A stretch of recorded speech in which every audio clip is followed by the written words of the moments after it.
तो चलिए फिर आज का क्लास हम लोग स्टार्ट करते हैं। कल के क्लास में हम 20 क्वेश्चन तक करा दिए थे और आज फिर 20 क्वेश्चन कराएंगे, ठीक है।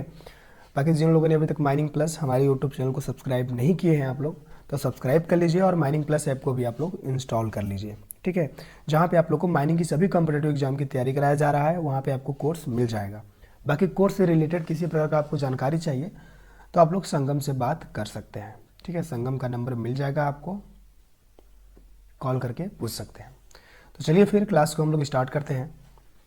क्वेश्चन नंबर 21 है, what should the height of the parapet wall embankment in haul road.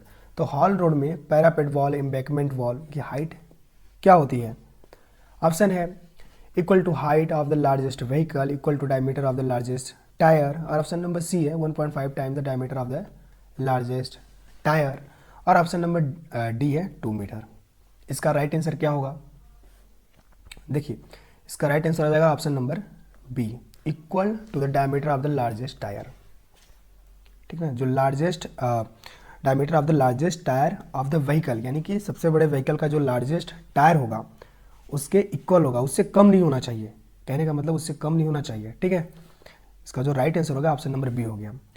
और इसकी जो हाइट होती है, देखिए इस प्रकार से बना होता है। जो टॉप की इसकी विड्थ होती है ये कितना होता है? 1 मीटर, इससे कम नहीं होना चाहिए। और बॉटम का जो विड्थ होगा 2.5 मीटर से कम नहीं होना चाहिए, ये चीज़ भी आपको ध्यान में रखना है। और हाइट कितना रहेगा? नॉट लेस देन, ठीक है, diameter of the largest tyre of the vehicle, ये चीज़ भी आपको ध्यान में रखना है, ठीक है। नेक्स्ट क्वेश्चन है, what is the minimum qualification required for the airborne dust surveying charge. तो मिनिमम क्वालिफिकेशन क्या होना चाहिए एयरबोर्न डस्ट सर्वेइंग चार्ज के लिए? ठीक है, diploma in mining, manager certificate of competency, overman certificate of competency, और ऑप्शन नंबर डी है foreman certificate. Option number B हो जाएगा, सॉरी सी हो जाएगा इसका राइट आंसर। मिनिमम क्वालिफिकेशन बोला है, ठीक है। मिनिमम क्वालिफिकेशन क्या होना चाहिए? तो ओवरमैन सर्टिफिकेट रहना चाहिए, ठीक है। लेकिन इसके अलावा और क्या आपके पास होना चाहिए? तो होना चाहिए 3 ईयर का एक्सपीरियंस होना चाहिए, ठीक है। जिसमें से 1 साल का एक्सपीरियंस तो आपको उसी माइंस का होना चाहिए, ठीक ना। ये भी आपको ध्यान रखना है, 3 साल का एक्सपीरियंस होना चाहिए और 1 साल का एक्सपीरियंस उसी माइंस में होना चाहिए जहाँ पे आपको एयरबोर्न डस्ट सर्वे इंचार्ज बनाया जा रहा है, ठीक है। और अपॉइंट कौन करता है? तो ये भी आपको ध्यान में रखना है, मैनेजर करता है, ठीक। नेक्स्ट क्वेश्चन है, in the absence of regular workman inspector who shall perform their duty. तो रेगुलर वर्कमैन इंस्पेक्टर की अब्सेंस में उसके ड्यूटी को कौन परफॉर्म करेगा? ऑप्शन है the manager, mine manager, a member from the safety committee, a substitute from the panel, और option number D है a senior workman. Option number C हो जाएगा इसका right answer, a substitute from the panel, ठीक है। एक substitute panel बनता है, तो वर्कमैन इंस्पेक्टर के अब्सेंस में वो क्या करेगा? वर्कमैन इंस्पेक्टर का कार्य करेगा। ऑप्शन नंबर सी हो जाएगा इसका राइट आंसर। क्वेश्चन नंबर 24 है, व्हाट चार्ज शुड वर्कर पे for the drinking water supplied in the mine. तो जो वर्कर को माइंस में पानी मिलता है उसका चार्ज कितना लिया जाता है? क्वेश्चन ये पूछ रहा है। ऑप्शन है 10 रुपये पर डे, 1 पर लीटर, और 0 free of the charge as determined by the management. क्या होगा इसका राइट आंसर? आप लोग को कमेंट बॉक्स में बताना है। यानी कि वर्कर को जो पानी मिलता है माइंस में, उसके लिए उसको क्या पे करना पड़ता है वर्कर को, ठीक है। इसका आंसर आप लोग कमेंट बॉक्स में कमेंट करके बताइए। नेक्स्ट क्वेश्चन है, who is responsible for ensuring machinery use in mines does not Intel danger for workers. तो यह सुनिश्चित करने की जिम्मेदारी किसकी है कि माइंस में उपयोग की जाने वाली मशीन से किसी वर्कर को खतरा ना हो? ऑनर, मैनेजर, मैन्युफैक्चरर, और ऑप्शन नंबर डी है कॉम्पिटेंट पर्सन। देखिए ये क्वेश्चन है रेगुलेशन नंबर 38 का, जिसमें क्या दिया हुआ है? सप्लायर, मैन्युफैक्चरर और डिजाइनर। ऑप्शन में क्या है? ओनली मैन्युफैक्चरर दिया है। इसका राइट आंसर हो जाएगा ऑप्शन नंबर सी, यानी कि तीनों की जिम्मेदारी होती है, ठीक है। तीन जिम्मेदारी नहीं, एक इंश्योर करते हैं वो कि जो मशीन उपयोग की जाएगी, ठीक है, सेफ ऑर्डर में, तो उनको वर्कर को खतरा ना हो इससे। तो किसकी जिम्मेदारी है? मैन्युफैक्चरर हो गया, सप्लायर हो गया और डिजाइनर हो गया। क्वेश्चन नंबर 26 है, what is the maximum gradient allow for ramp use by crawler mounted machine. तो क्राउलर माउंटेड मशीन द्वारा यूज़ की जाने वाली जो रैम्प होता है उसका मैक्सिमम ग्रेडियंट कितना अलाउड है। ऑप्शन नंबर सी हो जाएगा 1/10। तो रैम्प का मैक्सिमम ग्रेडियंट होता है 1/10, इससे स्टीपर नहीं होना चाहिए। ठीक है, नेक्स्ट क्वेश्चन है, how often must the sampling instrument and weighing balance be calibrated. तो सैम्पलिंग लेने वाले इंस्ट्रूमेंट और तराजू का कितनी बार कैलिब्रेट किया जाना चाहिए। देखो, एक तो हो गया आपका सैम्पलिंग इंस्ट्रूमेंट, जहाँ से हम जिस इंस्ट्रूमेंट से सैंपल लेते हैं, और वेटिंग बैलेंस, इसका कैलिब्रेशन कब किया जाता है। Every 6 month, annually, once in 2 year. Option number D है मंथली। देखिए, इसका क्या होगा, मैन्युफैक्चरर के इंस्ट्रक्शन के अनुसार उसका कैलिब्रेशन होता है, लेकिन ये क्या होना चाहिए, 1 साल से अधिक नहीं होना चाहिए। ठीक है, 1 वर्ष से अधिक के बाद ना हो, इसलिए इसका राइट आंसर हो जाएगा option number B, annually. Next question है, what is the term of office for workman inspector after nomination. तो नॉमिनेशन के बाद वर्कमैन इंस्पेक्टर का कार्यकाल कितना होता है। 1 year, 2 year, 3 year, 5 year. Option number C हो जाएगा इसका राइट आंसर। एक बार नॉमिनेट हो गया वर्कमैन इंस्पेक्टर तो 3 साल तक वो अपना कार्य कर सकता है एज अ वर्कमैन इंस्पेक्टर। ठीक है, क्वेश्चन नंबर 29 है, what is the minimum latrine accommodation for female employee in mines at any one time. तो माइंस में फीमेल एम्प्लॉय के लिए मिनिमम कितनी लैट्रिन की व्यवस्था की जाती है। ऑप्शन है 1 seat for every 20 female, 1 seat for every 30, 50 और 100 फीमेल। ऑप्शन नंबर सी हो जाएगा 1 सीट फॉर एवरी 50 फीमेल। ठीक है, 50 फीमेल अगर किसी एक टाइम में माइंस में कार्य करती हैं तो उनके लिए 1 सीट होना चाहिए। ठीक है, और 50 से कम को भी 1 सीट मान लिया जाता है। नेक्स्ट क्वेश्चन है, what is the maximum length allowed for ramps use by crawler mounted machine.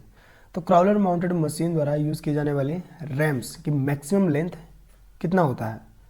25 metre, 50 metre और 75 metre, 100 metre. Option number B हो जाएगा 50 मीटर, यानी कि 1 स्ट्रेच में 50 मीटर से अधिक नहीं होना चाहिए, ये आपको ध्यान रखना है। 1 स्ट्रेच में कितना, 50 मीटर से अधिक नहीं होना चाहिए। नेक्स्ट क्वेश्चन है, who is responsible for conducting airborne dust survey in mines. तो एयरबोर्न डस्ट सर्वे माइंस में कंडक्ट करने के लिए कौन रिस्पॉन्सिबल है। Overman, manager, airborne dust survey incharge. और ऑप्शन नंबर डी है सेफ्टी ऑफिसर। ऑप्शन नंबर इसका सी हो जाएगा right answer, airborne dust survey incharge. Next question है, which document must workman inspector maintain to record inspection finding. तो workman inspector inspection record को कौन से डॉक्यूमेंट में मेंटेन करता है। फॉर्म पी, क्यू, वी और U V. Option number C हो जाएगा, आप सभी लोग को पता होगा। फॉर्म यू में वो क्या करता है, इंस्पेक्शन को रिकॉर्ड को क्या करता है, इसी में लिखता है, फॉर्म यू में। Which material is not acceptable for construction of lighting in mines. तो माइंस में लाइटिंग कंस्ट्रक्शन के लिए कौन से मटेरियल एक्सेप्टेबल नहीं है। ब्रिक हो गया, suitable building material, bamboo, cement. Option number C हो जाएगा बम्बू। बम्बू का यूज नहीं किया जाएगा माइंस में लाइटिंग कंस्ट्रक्शन के लिए। ठीक है, बाकी ब्रिक कर सकते हैं, सुटेबल जो बिल्डिंग मटेरियल है, सीमेंट तो किया ही जाएगा। क्वेश्चन नंबर 34 है, when can mine official stop contractor work. तो माइन ऑफिशियल कंट्रैक्टर का काम कब रोक सकता है। देखिए, इसका राइट आंसर हो जाएगा option number A, when there is a risk of serious injury. यानी कि जब गंभीर चोट लगने का खतरा हो तब क्या कर सकता है, जो माइंस के पदाधिकारी हैं उनको पावर है कि वो काम को रुकवा सकते हैं कॉन्ट्रैक्टर के। ठीक है, कॉन्ट्रैक्टर के वर्क को क्या कर सकते हैं, वो रुकवा सकते हैं। नेक्स्ट क्वेश्चन है, which vehicles are prohibited from using haul road design for HMM। तो HMM के लिए डिजाइन की गई हॉल रोड में कौन से व्हीकल प्रोहिबिटेड है, यानी कि मनाही है। डंपर हो गया, पेडेस्ट्रियन एंड 2 व्हीलर्स। और ऑप्शन नंबर सी है टिपर्स और other machinery. Option number B हो जाएगा पेडेस्ट्रियन एंड 2 व्हीलर्स। यानी कि पैदल यात्री और 2 पहिया वाहन को वहाँ पे चलाना मनाही है, जो कि एचएएम के लिए डिज़ाइन किया गया है हॉल रूम। ठीक है, आप पैदल नहीं चल सकते और मोटरसाइकिल वगैरह लेकर के, साइकिल वगैरह लेकर के नहीं जा सकते आप। नेक्स्ट क्वेश्चन है, what is the minimum distance from the entrance to install an auxiliary fan. तो ऑक्सिलरी फैन लगाने के लिए एंट्रेंस द्वार से न्यूनतम दूरी कितनी होनी चाहिए। ऑप्शन नंबर सी हो जाएगा 4.5 मीटर। ठीक है, इससे कम नहीं होना चाहिए, यानी कि एंट्रेंस द्वार के निकटतम भाग से 4.5 मीटर के अंदर या उससे कम दूरी पर स्थापित नहीं किया जाता है। ठीक है, तो 4.5 हो गया इसका राइट आंसर। नेक्स्ट क्वेश्चन है, within what time frame must the manager record remedial measure in the inspection register after a workman inspector report. तो वर्कमैन इंस्पेक्टर की रिपोर्ट के बाद मैनेजर को किस समय सीमा के भीतर इंस्पेक्शन रजिस्टर को सुधारात्मक उपाय को दर्ज करना होगा। ऑप्शन नंबर सी हो जाएगा 15 दिन। ठीक है, नेक्स्ट क्वेश्चन है, at what interval should interior wall ceiling of latrine be whitewash if not lead glazed tiles. यानी कि लैट्रिन की आंतरिक दीवार और छतों पर वाइट वॉश कब की जानी चाहिए, जब चमकदार टाइल्स अब न लगे हो तब। एवरी 6 मंथ, एवरी 4 मंथ और एवरी मंथ, और ऑप्शन नंबर डी है एनुअली। देखिए, जब टाइल्स नहीं लगे हों तब एवरी 4 मंथ, यानी कि प्रत्येक 4 महीने में एक बार वाइट वॉश किया जाएगा, और जिस केस में टाइल्स लगा हुआ है उसमें 7 दिन में कम से कम एक बार साबुन से, ठीक है, साबुन से साफ किया जाएगा। नेक्स्ट क्वेश्चन है, what is the responsible of competent person in their shift. तो शिफ्ट में कॉम्पिटेंट पर्सन की रिस्पॉन्सिबिलिटी क्या है। To supervise contractors, to report only major accident, और ऑप्शन नंबर सी है to perform only assigned duty, और option number D है to work beyond their shift in emergency. Option number C हो जाएगा to perform only assigned duty, जो उसको assigned duty मिला हुआ है उसी को वो परफॉर्म करेगा। नेक्स्ट क्वेश्चन है, what is permissible limit of methane in air entering auxiliary fan. तो ऑक्सिलरी फैन में प्रवेश करने वाली हवा में मीथेन की परमिसेबल सीमा क्या होती है। ऑप्शन नंबर बी हो जाएगा इसका राइट आंसर 0.3% CS4। ठीक है, इससे क्या होना चाहिए, अधिक नहीं होना चाहिए, यानी कि 0.3% से अधिक CS4 नहीं होना चाहिए, और एक्सेसिव क्वांटिटी में डस्ट नहीं होना चाहिए।